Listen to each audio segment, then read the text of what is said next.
Hello বন্ধুরা, hi friends. তো এখন আমরা এসেছি, দেখতে পাচ্ছেন এই বাগানে ছবি শ্যুট করতে আরএস ভিলেজের পক্ষ থেকে। এখানে চারিদিকে শুধু ফসল আর ফসল, বিভিন্ন ধরনের পেয়ারা আছে, টমেটো আছে এবং ঝিঙে আছে, উচ্ছে আছে, লঙ্কা আছে, কুমড়ো আছে, বিভিন্ন ধরনের শাকসবজি। তো আমরা আজকে এসেছি এই রামনগর উত্তরভাগ গ্রামে, একটি খুব সুবিশাল একটা মাঠ। সেই মাঠে আমরা ভিডিও শ্যুট করব আজকে এবং কয়েকজন চাষির সঙ্গে আমরা সাক্ষাৎ করব, অর্থাৎ কৃষকদের সাথে। তারা কী ধরনের ফসল করেছে, কী কী ফসল ফলিয়েছে, সেগুলো আপনাদেরকে আমরা সুন্দর করে দেখাবো। আমরা গ্রাম বাংলার এরকম বিভিন্ন ধরনের শাকসবজি, ফলমূল, অর্থাৎ ভিলেজ ভিজিটের মধ্যে যেগুলো পড়ে সেগুলো আপনাদেরকে দেখাই। হ্যাঁ, আপনাদের এগুলো দেখে ভালো লাগতে পারে, আমাকে কয়েকজন কমেন্টস করেছে, সেই জন্য আপনাদের জন্য এরকম আমরা তৈরি করি। তো বিভিন্ন কাজের ফাঁকে আমরা এ ধরনের কাজ করি আমাদের ভালো লাগা থেকে আর আপনাদের অনুরোধের ভিত্তিতে। সেই জন্য করে আজকে আমরা এসেছি এই বাগানে, উত্তরভাগের একটি মাঠে, সুবিশাল মাঠ। বিভিন্ন ধরনের শাকসবজি, ফলমূল ইত্যাদি তারা ফসল ফলিয়েছে, সেগুলো আপনাদেরকে একে একে দেখাবো। হ্যালো ফ্রেন্ডস, বন্ধুরা দেখুন, আমরা আজকে এই একটা বাগানে চলে এসেছি। টমেটো, এখানে বেসিক্যালি টমেটোটাই বেশিরভাগ এরা চাষ করে এখানকার কৃষকরা।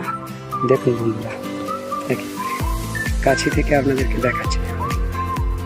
এই দেখুন বন্ধুরা, একেবারে কত সুন্দর, একেবারে বিস্ময়ে অভিভূত হয়ে যেতে হচ্ছে। এগুলো শুধু লাল আর লাল হয়ে আছে, সুন্দর লাগছে। দেখুন বন্ধুরা, দেখুন বন্ধুরা, কত সুন্দর। এই যে একেবারে দেখুন বিশাল বাগান, দেখুন হ্যাঁ, চোখ একদম দৃষ্টি যাচ্ছে না, এত সুন্দর। আজকে আমি বিস্তারিত দেখাবো। এসে গেছি বাগানে, আর এই যে আমাদের এসকে শাহজাহান ভাই, আমাদের পরিদর্শক এবং আমার সহযোগী এসে গেছে। দেখতে পাচ্ছেন হাতে বিভিন্ন ধরনের সব গেজেট রয়েছে। এই টমেটো খেতে চলে এসেছি, দেখতে পাচ্ছেন বন্ধুরা, চাষবাস হচ্ছে। আর এই যে এগুলোকে বাস্কেট বলা হয়, এই যে বাস্কেটগুলোকে ভর্তি করা হচ্ছে।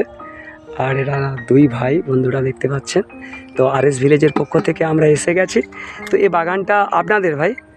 আচ্ছা আচ্ছা আচ্ছা, এই বাগানটা আপনাদের। কতদিন আগে গাছ বসিয়েছেন, চারা বসিয়েছেন?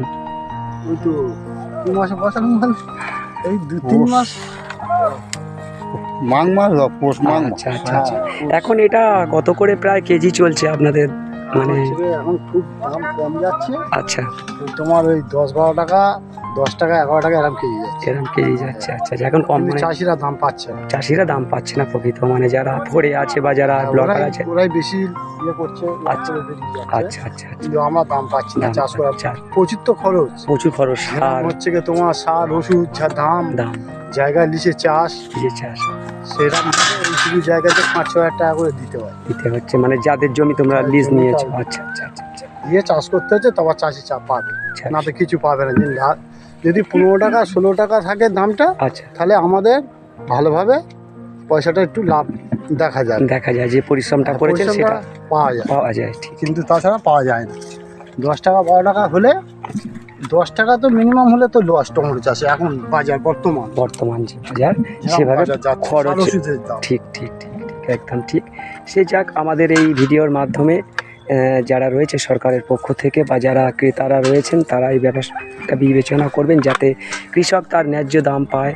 কেননা বর্তমানে যে কীটনাশক এবং সারের দাম যে অত্যাধিক, তাতে করে এই দাম 10 টাকা 12 টাকাতে তাদেরকে সেই উসল হবে না পয়সাটা। সেই জন্য আবেদন করছি সরকারের, আমরা হস্তক্ষেপ চাইছি যে তারা যেন, কৃষকরা কিছু ভর্তুকি পায় এবং প্রয়োজনে তারা এই লাভটা যেন একটু পায়, সেভাবে আমি দৃষ্টি আকর্ষণ করছি। দামটা কমালে আমাদের হবে। ঠিক ঠিক, সারের দামটা অত্যাধিক, সারের দাম অত্যাধিক। ঠিক ঠিক আছে, ধন্যবাদ ভাই। আপনার নামটা কি ভাই? শ্যামল সর্দার। শ্যামল সর্দার। আপনার বাড়ি কোথায়? ওই তো পুরাতন কালীতলা, রামনগর পুরাতন থানা, বাড়িপুর, দক্ষিণ 24 পরগনা। ধন্যবাদ ভাই, আপনি কাজে একটু অসুবিধা হলো। আমি বন্ধুদের জন্য, আমার আরএস ভিলেজ ইউটিউব চ্যানেল আছে, সেই চ্যানেলের বন্ধুদের জন্য আপনি একটু সাক্ষাৎকার দিলেন এবং আপনার অভিজ্ঞতার কথা বললেন, চাষের অভিজ্ঞতার কথা, সেই জন্য আপনাকে অশেষ ধন্যবাদ। Thank you. বন্ধুরা দেখুন, এই যে কৃষক এই ক্যারেট বা এগুলোকে বাস্কেট বলা হয় ফাইবারের, এগুলো ভর্তি করেছে একেবারে সার দিয়ে। দেখুন বন্ধুরা, একেবারে এগুলো চলে যাবে লরিতে করে। এই মেন রোডে লরি আছে, এখানে বিভিন্ন যারা ক্রেতারা রয়েছে তারা এগুলোকে এরা নিয়ে চলে যাবে বা শহরের বিভিন্ন জায়গায় চলে যাচ্ছে এগুলো। ঠিক আছে বন্ধুরা, আজকে এই পর্যন্ত। সকলে ভালো থাকবেন, ধন্যবাদ, নমস্কার।